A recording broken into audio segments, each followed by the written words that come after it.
केरल का नाम केरलम करने को लेकर पश्चिम बंगाल के सीएम ममता बनर्जी ने एक बार फिर से बंगाल का नाम बांग्ला करने की मांग उठा दी है। ममता बनर्जी ने कहा कि केरल का नाम केरलम हुआ है, इससे हम खुश हैं, लेकिन आपने बंगाल को क्यों अलग रखा? केंद्र सरकार ने जो कहा वो हमने किया, लेकिन 5 साल से केंद्र हमें बांग्ला नहीं दे रहा है।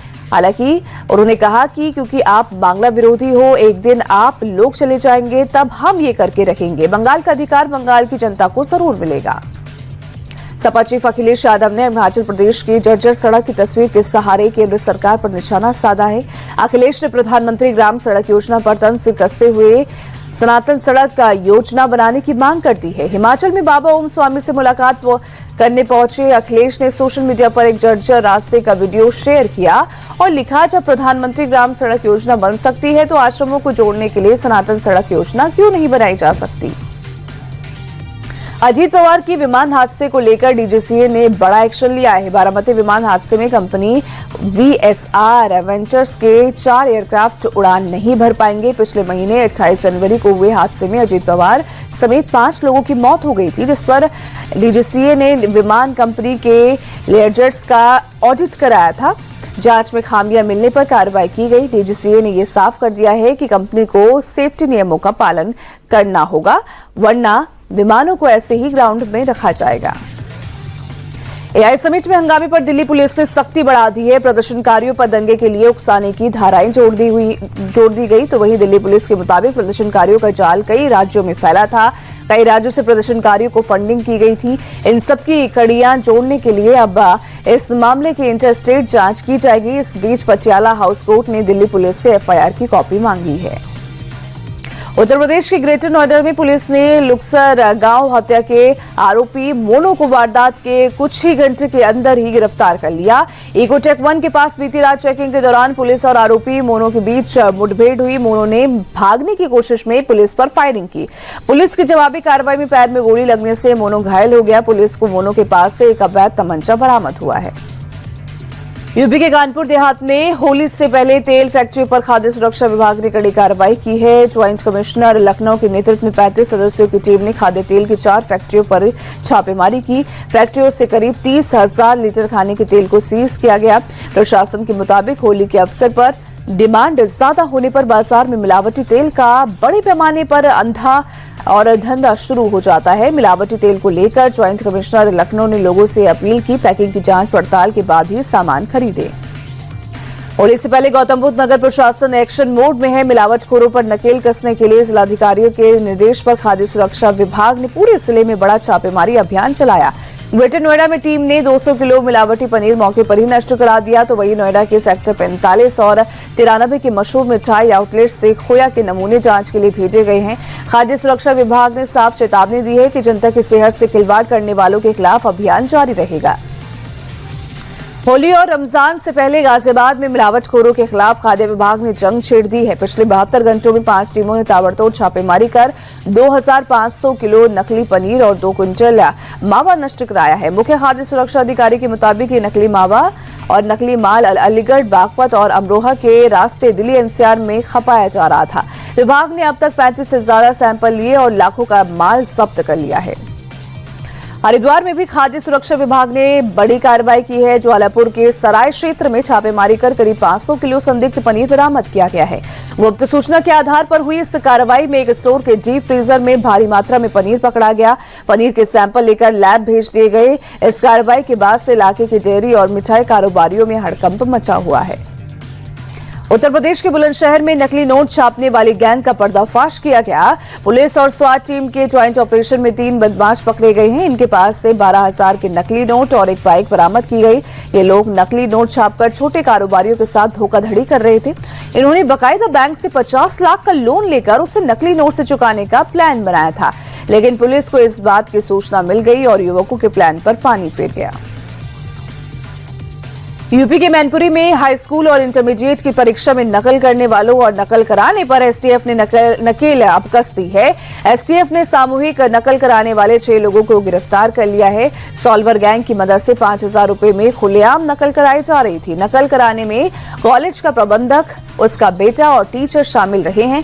सॉल्वर गैंग के सदस्य पैसे लेकर पेपर सॉल्व कर रहे थे। कॉलेज के प्रिंसिपल की मिलीभगत से कराया जा रहा था नकल।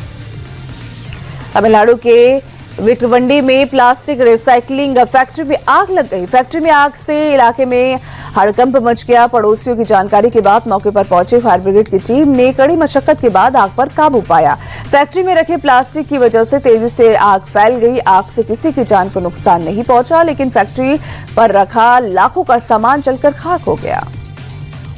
महाराष्ट्र के वसई में खेल खेल में जानलेवा मारपीट की नौबत आ गई। बच्चों के खिलौने को लेकर हो रही मामूली बहस चाकूबाजी तक पहुंच गई। मारपीट के दौरान एक शख्स चाकू के हमले में गंभीर रूप से घायल हो गया।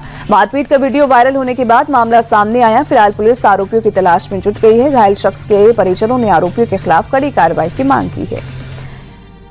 गोवा के अंजुना इलाके में सड़क हादसे की तस्वीर वायरल हो रही है। टूरिस्ट ने किराए पर लिए कार से दूसरे टूरिस्ट की कार में टक्कर मार दी। हादसे में एक शख्स की मौत हो गई। गोवा पुलिस सीसीटीवी के आधार पर आरोपी की तलाश कर रही है। थार के चालक को लेकर पुलिस की टीम असमंजस में है। फिलहाल पुलिस इसकी जांच में जुटी है कि थार चला रहा लड़का और लड़की थी या लड़का था। हादसे के वीडियो में ड्राइविंग सीट से लड़का चला जाता है और लड़की कार के बाहर खड़ी दिखाई पड़ रही है। कर्नाटक के गदग में रोडवेज की बस का आतंक देखने को मिला है, जहां लापरवाही से गाड़ी चला रहे बस ड्राइवर ने 3 महिलाओं को रौंद दिया। सीसीटीवी में इस घटना की खौफनाक तस्वीर कैद हो गई। हादसे में घायल महिलाओं को अस्पताल पहुंचाया गया, जहां उनकी हालत गंभीर बताई जा रही है। आरोपी ड्राइवर के खिलाफ केस दर्ज कर लिया गया है। गुजरात के सूरत में रफ्तार का कहर देखने को मिला। हजीरा इलाके में एक इको वैन ने सड़क पर पैदल चल रहे एक शख्स को जोरदार टक्कर मारी। एक्सीडेंट के बाद युवक कुछ देर तक घसीटता नजर आया। इस हादसे में घायल शख्स को गंभीर चोटें आई हैं। फिलहाल पुलिस मामले की जांच कर रही है। उत्तर प्रदेश के सहारनपुर में अजीम प्रेमजी यूनिवर्सिटी में जमकर बवाल हुआ। संस्थान के कार्यक्रम में सेना के अपमान का आरोप लगाकर एबीवीपी कार्यकर्ताओं ने नारेबाजी की। प्रदर्शनकारियों ने कार्यक्रम के आयोजकों पर एक्शन की मांग की और इससे लेकर यूनिवर्सिटी के नाम बोर्ड पर काला पेंट भी लगाया गया। मौके पर पुलिस ने कुछ कार्यकर्ताओं को हिरासत में लिया है। उत्तर प्रदेश के शाहजहांपुर में मस्जिदों को कवर किया जा रहा है। लाट साहब के जुलूस को लेकर शहर के 92 मस्जिदों को तिरपाल से ढक दिया गया। शरारती तत्वों से बचने के लिए प्रशासन ने एक कदम उठाया। दरअसल लाट साहब के जुलूस के दौरान होली के रंग भी उड़ाए जाते हैं। इबादतगाह को प्रोटेक्ट करने के लिए तिरपाल का इस्तेमाल किया गया है। पश्चिम बंगाल के मुर्शिदाबाद में बम विस्फोट की धमकी से हड़कंप मच गया है। आसनसोल और हुगली के बाद अब बरहमपुर कोर्ट को बम से उड़ाने की धमकी भरा ईमेल मिला है। ईमेल में दावा किया गया है कि कोर्ट परिसर में विस्फोटक रखे गए हैं। इसके बाद अफरा तफरी मच गई। सुरक्षा बलों ने पूरे परिसर की तलाशी ली। हालांकि जांच में कोई भी संदिग्ध वस्तु नहीं मिली है। राज्य के मुख्य सचिव ने कहा है कि मामले की गंभीरता से जांच की जा रही है। स्वामी अविमुक्तेश्वरानंद का मामला तेजी से गर्माता नजर आ रहा है। अविमुक्तेश्वरानंद ने उन पर आरोप लगाने वाले आशुतोष ब्रह्मचारी की तस्वीर दिखाई, जिसमें वो additional police commissioner Ajay Pal Sharma के साथ थे। इस पर आशुतोष ब्रह्मचारी ने वीडियो बयान जारी कर सफाई दी है। उन्होंने कहा है कि जब अजय पाल शामली में पोस्टेड थे तो वो उसी जिले में रहते थे। आशुतोष ब्रह्मचारी ने दावा किया कि ये तस्वीर फर्जी है और एआई से बनी है। शंकराचार्य अविमुक्तेश्वरानंद पर लगे आरोपों को लेकर यूपी की सियासत गर्मा गई है। सपा प्रमुख अखिलेश यादव को बीजेपी को टारगेट करने का मौका मिल गया है। अखिलेश यादव ने अविमुक्तेश्वरानंद पर लगे आरोपों को सिरे से खारिज करते हुए कहा कि बीजेपी ने शंकराचार्य को टारगेट करके सारी हदें पार कर दी हैं। शंकराचार्य सिर्फ हमारे ही नहीं, सनातन धर्म के पूजनीय लोगों में से एक है। ऐसे संत पर लगे आरोप दुखद और निंदनीय है। सिक्किम में भारी बर्फबारी से गाड़ियों की रफ्तार पर ब्रेक लगा है, तो वहीं बर्फबारी टूरिस्टों के लिए मुसीबत बन गई है। सोगमो झील और नाथुला इलाके में लगातार बर्फबारी हो रही है और सड़कों पर बर्फ से फिसलन बढ़ गई है। सैकड़ों गाड़ियां बर्फबारी की वजह से फंस गई है। हालांकि प्रशासन की टीम लगातार रेस्क्यू अभियान चला रही है। सड़कों से बर्फ हटाने का काम युद्ध स्तर पर चल रहा है। राधारानी की नगरी में होली की खुमारी अभी से दिखने लगी है। मथुरा के बरसाने में लड्डू मार होली का जश्न मनाया जा रहा है। पूरा परिसर अबीर गुलाल से सराबोर है। लोग एक दूसरे पर लड्डू फेंककर होली का जश्न मना रहे हैं। लड्डू मार होली के लिए बरसाने में लोगों की भारी भीड़ भी उमड़ी है।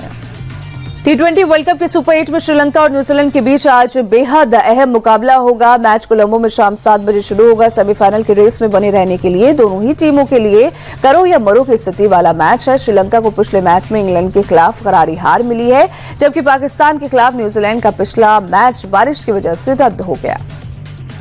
T20 वर्ल्ड कप के सेमीफाइनल में पहुंचने वाली इंग्लैंड पहली टीम बन गई है। सुपर 8 मुकाबले में इंग्लैंड ने पाकिस्तान को 2 विकेट से शिकस्त देकर सेमीफाइनल में एंट्री की। पाकिस्तान ने पहले बल्लेबाजी करते हुए 164 रन बनाए, जिसे चेस करने उतरी इंग्लैंड ने 5 बॉल बाकी रहते हुए जीत हासिल की। इंग्लैंड के कप्तान हैरी ब्रूक ने शतकीय पारी के लिए Brook player of the match बने। ऑस्ट्रेलिया विमेंस टीम ने ब्रिस्बेन वनडे में भारत को 6 विकेट से शिकस्त दी है। भारत ने पहले बल्लेबाजी कर 215 रन का टारगेट दिया था, जिसे कंगारू टीम ने बड़ी आसानी से 39वें ओवर में ही हासिल कर लिया। बेतमुनी प्लेयर ऑफ द मैच बनी। वहीं बेतमुनी ने 76 रन बनाए। ऑस्ट्रेलिया ने 3 मैचों की वनडे सीरीज में 1-0 की बढ़त बना ली है। आईसीसी ने विमेंस T20 वर्ल्ड कप 2026 का शेड्यूल जारी कर दिया है। T20 वर्ल्ड कप के अब तक के इतिहास में सबसे ज्यादा 12 टीमें हिस्सा ले रही हैं। मेजबान इंग्लैंड और श्रीलंका के बीच 12 जून को ओपनिंग मैच खेला जाएगा। 14 जून को भारत पाकिस्तान के बीच हाई वोल्टेज मैच होगा। T20 वर्ल्ड कप टूर्नामेंट का आयोजन 12 जून से 5 जुलाई तक होगा।